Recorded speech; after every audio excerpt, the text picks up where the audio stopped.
Why is Leopold, the king of Belgium, who killed over 15 million Africans, not listed in the most evil men that have ever lived?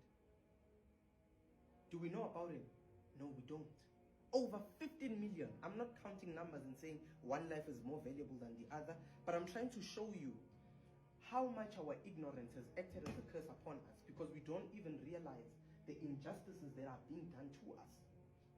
Do you even know that the concentration camps that the Jews were killed in, right, those gas chambers, were first perfected in Africa, and black people got killed by them first in order to large scale the Jewish one?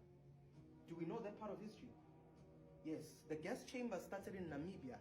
The Nama people were the first victims of that.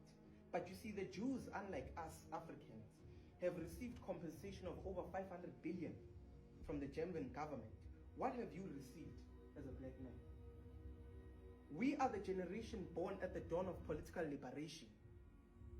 Our parents do not have 3 generations. No, my father has 5,000 hectares that he inherited from his great-great-great-grandfather and things like that. You find our white counterparts, they have that privilege. I meet a lot with other white farmers, and when you begin to speak to them, you hear them say, I'm a 6th generation farmer, I'm a 7th generation farmer, and I'm thinking of myself, like, I'm a 1st generation farmer in my family. So you understand the competition is now. We have to play catch up to that.